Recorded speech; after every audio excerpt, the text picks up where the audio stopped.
Hi, it's Julie from Artfully You, and today we're going to be painting this beautiful waterfall you can see behind me.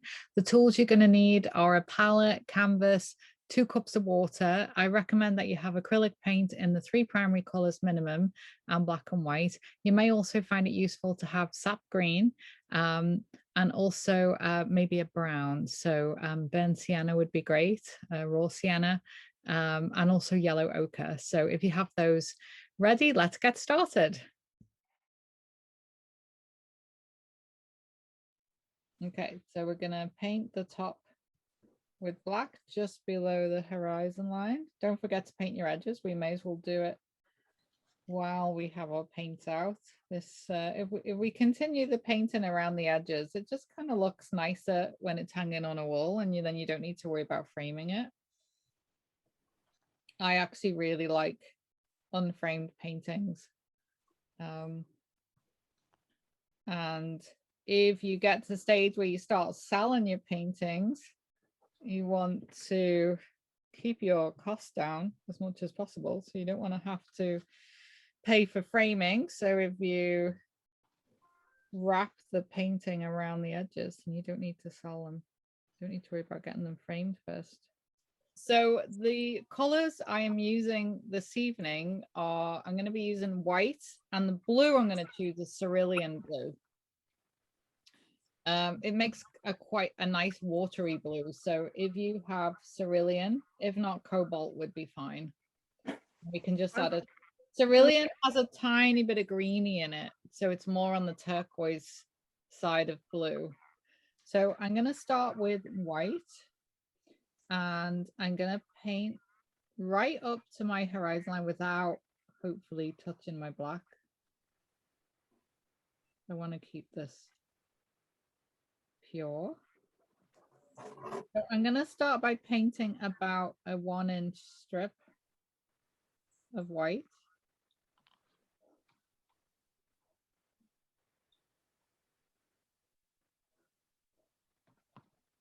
And then I'm going to transition into my cerulean blue.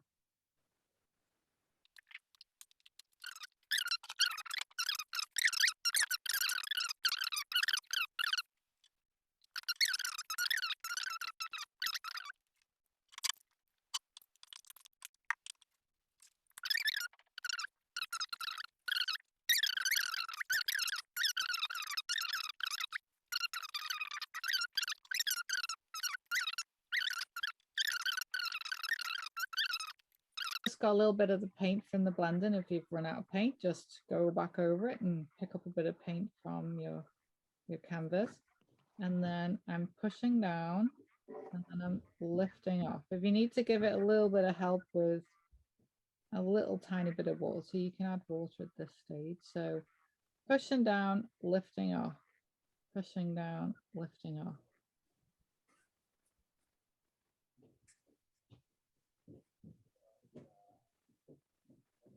Because I want to leave the center bright and white. So I'm going to paint my edges at this point. So about 2 fingers from the top of the canvas, we're going to do a slightly diagonal line. And I would say if you put your palm at the end of the canvas, that's where we're aiming to get to. So we don't want to go beyond the palm. So about 2/3 across. So it's slight diagonal line. This is raw umber with a bit of white, which you can make by making orange and adding black to it. Okay. So if you make like a mid-orange, yeah, and then just add a little bit of black to it. It's so the shadow's already there. We're just putting in the highlight. So imagine that waterfall already exists on our canvas, and we are just pulling in the highlights, and the black canvas has already put in the shadows for us. So you can see on my painting where the waterfall has these different areas where it's running off. So we're going to give it some ledges for these areas to run off. And you can change this, it doesn't have to look like mine. But wherever we're going to put a rock, the water's going to pour off it.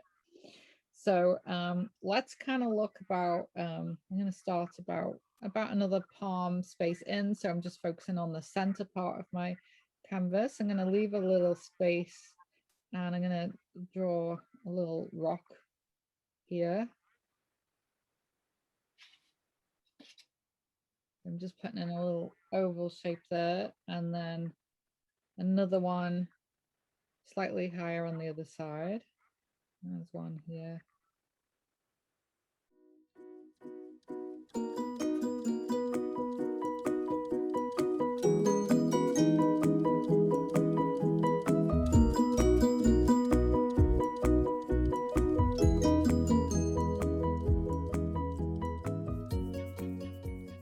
Brush that's seen better days, and you think it's nearing the end of its life, its relationship with you painting, keep those old tatty brushes because they have a purpose. They just have a new purpose. So can you see this is a bit of an old tatty brush? It's kind of frayed and looking a little bit sorry. This is my newer brush that's nice and straight, and this is the one I'm going to use for my leaves and foliage. So this makes a great foliage brush. So never throw out tatty brushes because they just can be reincarnated with a new purpose. Can I use my fan brush? Yeah, absolutely. You can also use a fan brush. So again, imagine the shrubbery and greenery is already here and we are just bringing out the highlights. It already exists. It's all here. So I'm going to use SapGreen and some white and yellow. So if you don't have green or SapGreen is quite a dark green, quite a natural green. An easy way to make it is actually yellow and black, but with a tiny bit of blue. So if you don't have SapGreen, yellow and black and a very small amount of your blue that you used here works very, very well. And then sorry, what colors are we mixing, Julie? So if you have SapGreen, then we're just going to add a bit of white to it. But if you don't have SapGreen, you can make it with yellow and black and a bit of white. Yellow and black, and then just add a little bit of your cerulean blue to warm up a bit. Okay. And then we're going to add white to it to lighten it. So yellow and black makes a pretty nice forest green. And then you can just add a little bit of blue to it to kind of warm it up. Happy accidents can be new and unusual things. So we're going to create some layers of foliage. So this is the SapGreen, the yellow, black, and a little bit of blue and a bit of white.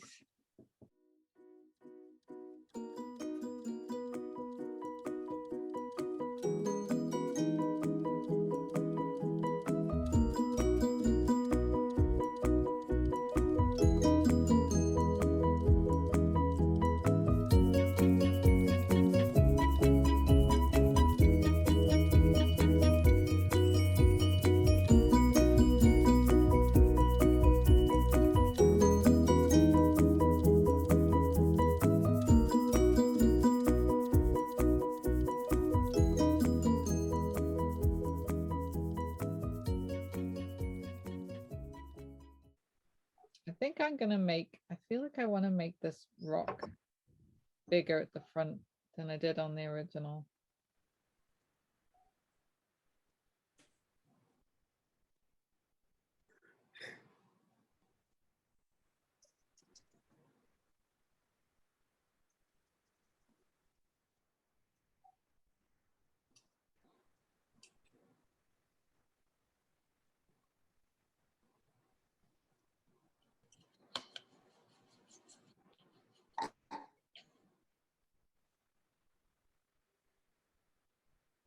What color is that, Julie? This is the same brown. It just looks different because it's on a different color. Yep. So this is the raw umber again. Okay. It just looks different because it's on the blue. With the white as well, or not with the white this time? I still put a little bit of white in it actually. Yeah. It just looks different because it's on the blue. I didn't change anything that I'd mixed. But I am going to put black on the bottom of it. So I'm going to blend some black into the bottom.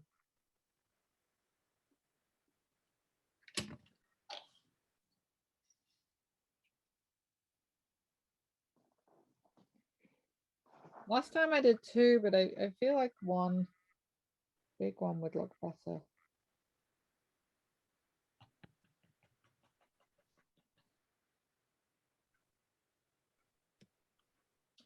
I do like to put a large object in the front of my paintings, whether if it's kind of a river, like a clump of reeds, or just to give it that sense of perspective, you know.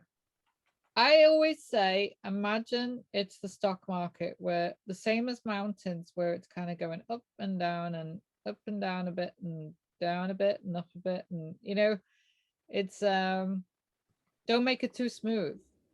Mm.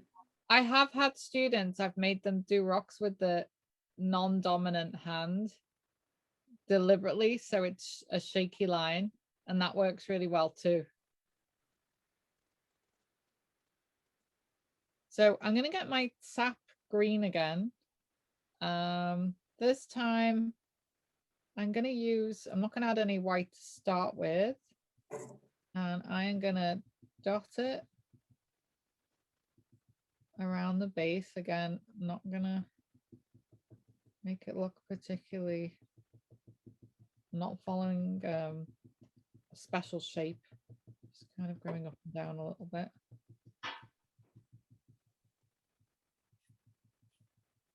What color is that? This is just pure SapGreen. So if you were to make it, it would just be your yellow and black together. If it looks too dull, you could put a little bit of blue with it. But we're going dark to start with. And that's your brush that was a bit, My tatty old brush, yeah. yeah. And I'm just watching your technique, Julie, Oh, which is like tapping almost. tapping, yeah, and directly down. So not really at an angle, just pointing down. Just gonna do the edges here. My little cafe where I sell my paintings is opened up again and demanding artwork, so I need to get I need to make sure I finish the edges off.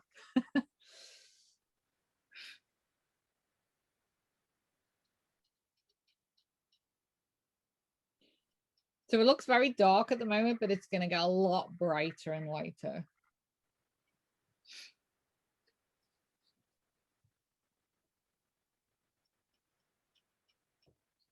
Just going to put in a bit more of the SapGreen while I've got it on my brush. I don't like wasting paint.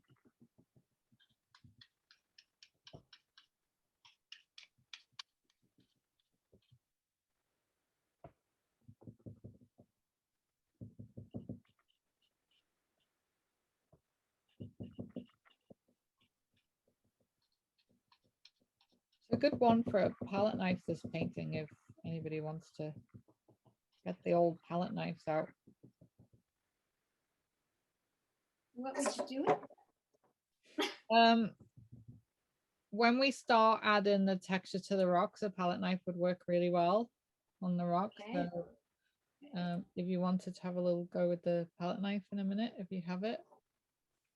I won't demonstrate the palette knife, just for those who don't have one.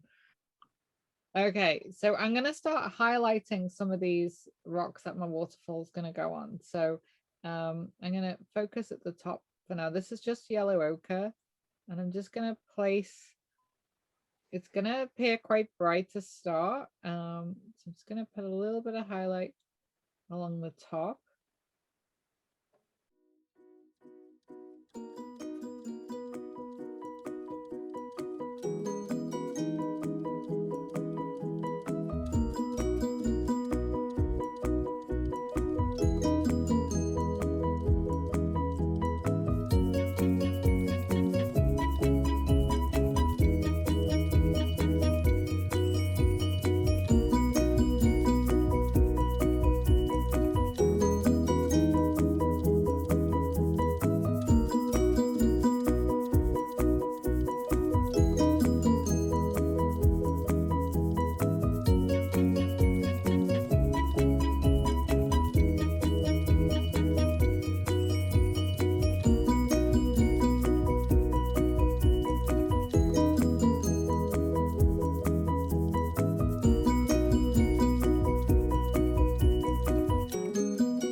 Right, we're going to go back to our stubby brush, a little sad brush that we're giving another lease of life to. And we are going to get our SapGreen again. And this time we're going to add some bright yellow to it.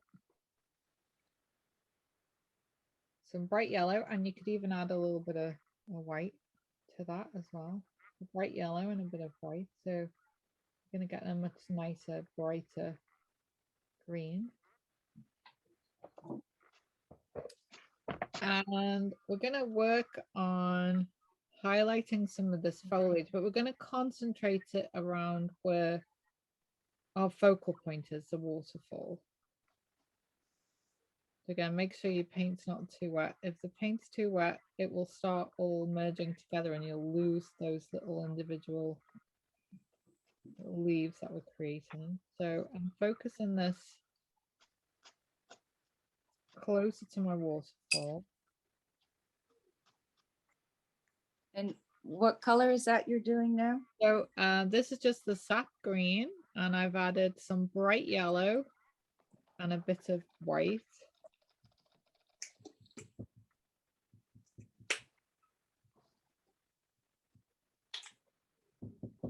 Okay, I'm really proud of my palette knife skills. I'll show you later, Julie. Oh, we're gonna have a big reveal.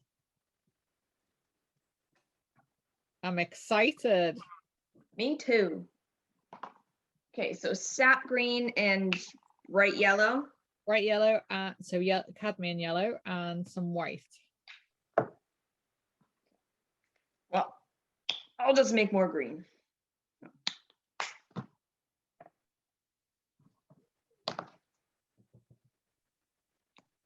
And I'm just highlighting that foliage that I put in. Highlighting it by going over it, Julie? We're not going over all of it. We're just kind of going over the tops and towards where the waterfall is. With the yellow ochre. No, with yellow. We're adding cadmium yellow to SapGreen with a little bit of white. Oh, I'm sorry. I don't know where I've been. That's okay. Don't worry.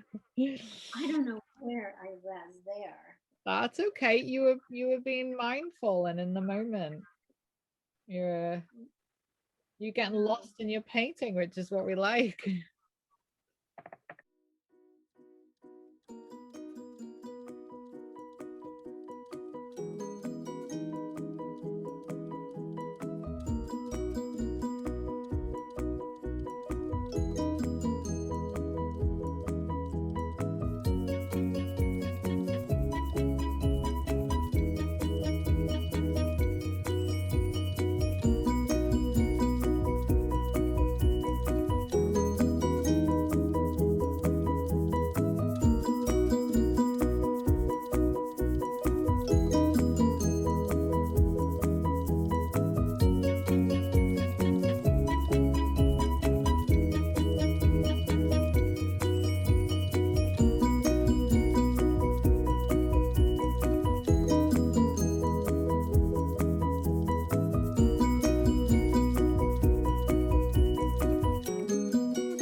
Okay, so we're gonna get a little bit of that sap green. I've Um, run out. Stop. No Sorry. more. No more SapGreen. No, okay, you don't really need it. Whatever color you used for your water, Yeah. add a little bit of yellow to it. You don't need it. I gotta remake that anyway, so So the color you use for your water, which Yeah. for me was cerulean, I'm gonna add some sap green, but if you don't have sap green, just add some yellow to it. Kind of, it's the same. You can just add some yellow to your cerulean. You get exactly the same effect of what I want you to get. And we're just gonna brush that cerulean that's a bit greener. Actually, make sure you add some white to it. That's So what did you do? The cerulean blue and what? and yellow. Oh, and yellow. Or you can add a bit of your sap green. And we're just gonna brush it kind of underneath where our shrubbery is. you want it to be a little bit more green. Bit more greeny, yeah. So that's what the yellow is for.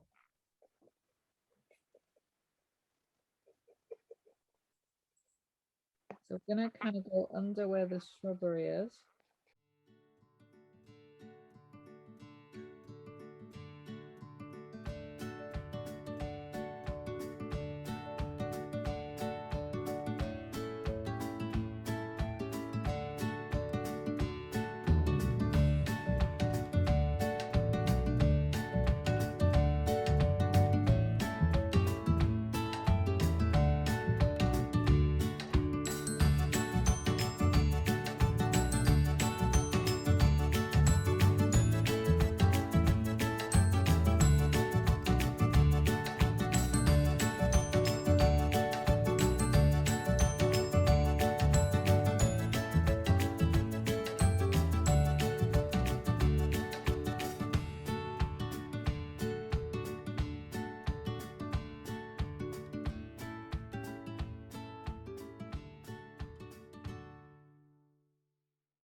Okay.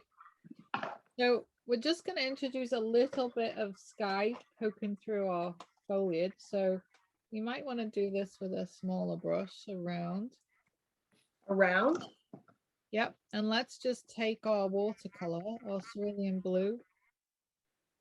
You can add a bit of white to it because the sky is a bit lighter. And I'm just going to put a few little brush strokes in my foliage. I'm going to focus it kind of mostly around the middle.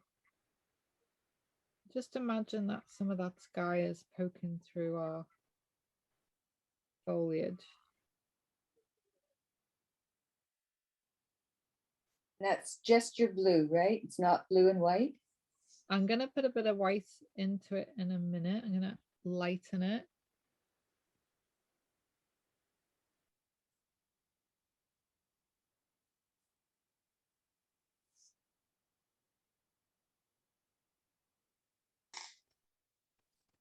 So we can use around, you said? Yeah, I'm just using around. Yeah.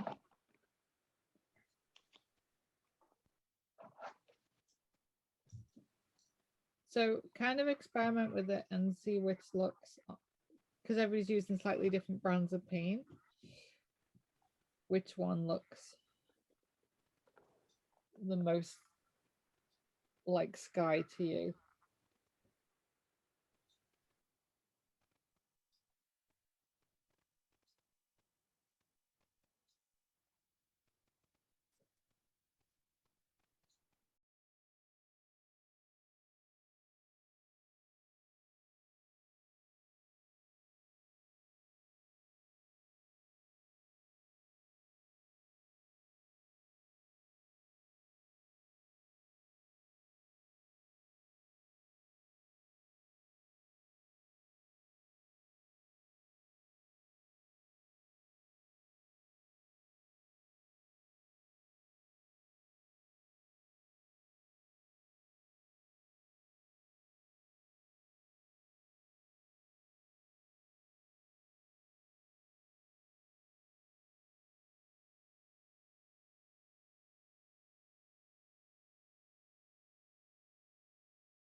dry.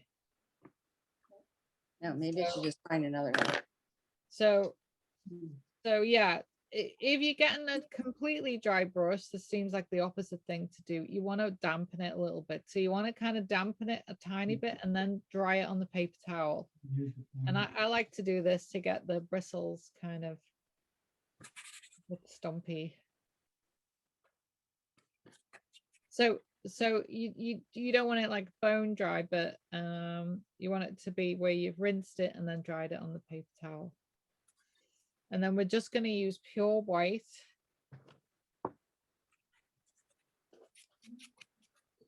Actually, let's start with white with a very small amount of our water blue. Let's do an underpainting first. So white with a bit of the cerulean blue. Just a tint. If you're thinking about the value scale where 0 is white and 9 is black, you want like a number 1, number 2 of tint of the blue. Okay, and we are going to start bottom up. So we're going to start on our lowest rocks first. So this is the technique. We dab on the top of our rock. That's not with your scruffy brush, right? With my scruffy brush. With your scruffy brush? So this is our almost white. We are going to put pure white ornament. So we dab along the top of our rock with our, and we start our lower rock because we're going to work up in layers. And then we'll drag slightly and very lightly. And this is why we needed a dryish brush. But they don't necessarily, they shouldn't necessarily flow in the same direction. So the first few, the middle ones, let's flow slightly off to the right. You do want to see some of the rocks underneath though. But the water, as it comes over to the left side, is going to fall left. So this rock, for instance, the water might fall left a little bit.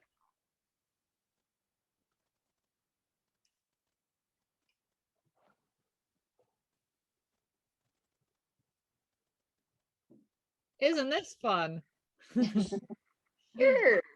I think this is really fun. The key thing is a dry brush with spread out bristles and just a tiny bit of paint.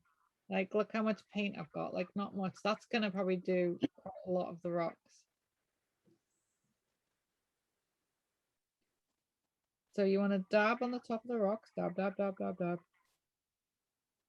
And then pull. And you see how this rock, because it's in front, I'm just pulling it slightly over the rock that's below, so it looks like it's that rock is behind. We're still doing a little bit of the blue, right? Yeah, yeah.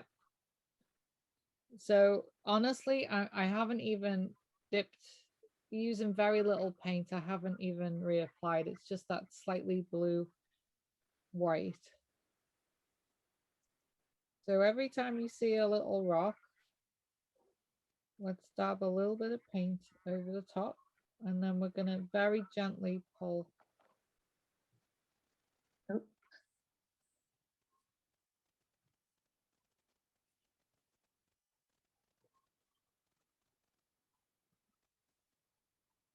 And it's pure white that you're using for this? This is white with a tiny bit of blue in it. So it's just a tiny hint of blue. We are going to put pure white over the top, but this is like an underpainting.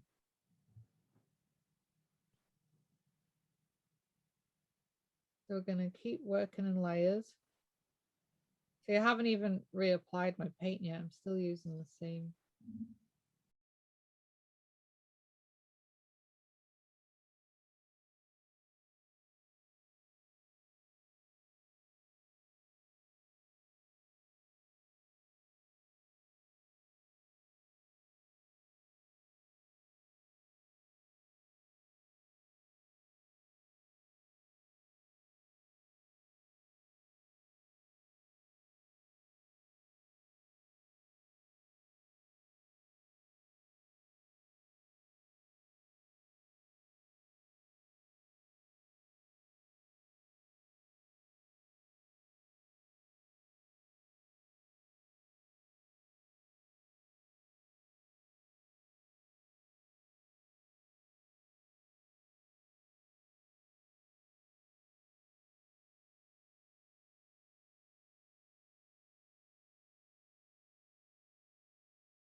And then I'm kind of putting more pressure on to create some bigger sludges.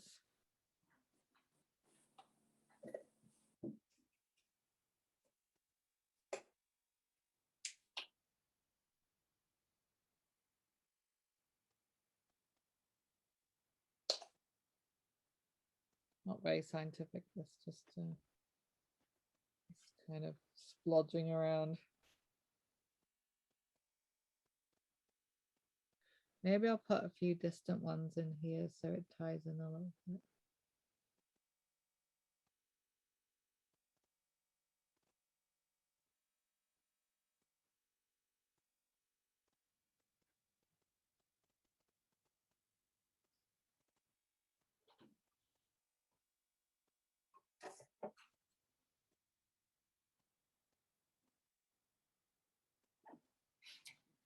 Oh,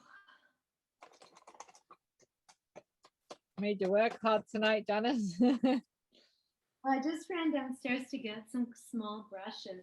I don't know why I was working against myself, you know, but sometimes we do silly things. So we're just kind of dabbing with the different colors. Yeah, just dab with a combination of red and then red with a bit of white, so you get some pinks in there. Mhm.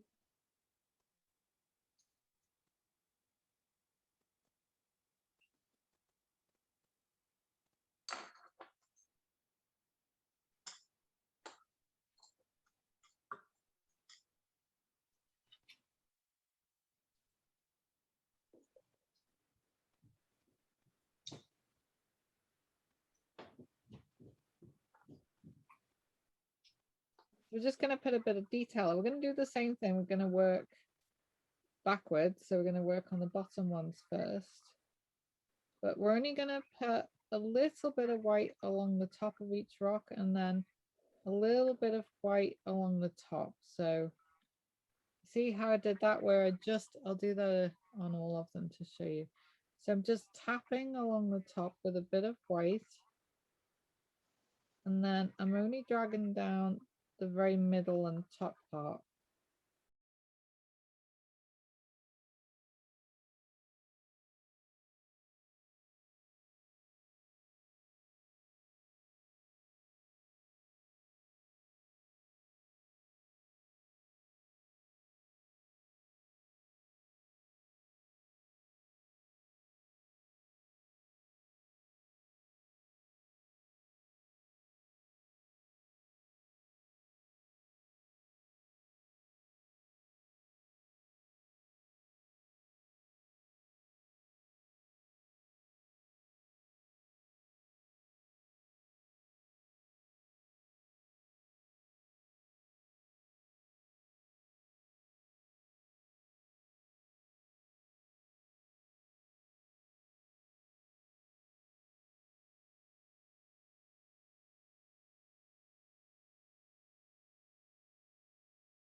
So that's about it. I just finished by putting some kind of upsplash coming out from the lake, and I grounded that with a flat horizontal line of white. Hope you enjoyed this video. It's been really fun painting with you again today. Please don't forget to like and subscribe. Let me know your comments, and I really appreciate your feedback. Thank you for watching.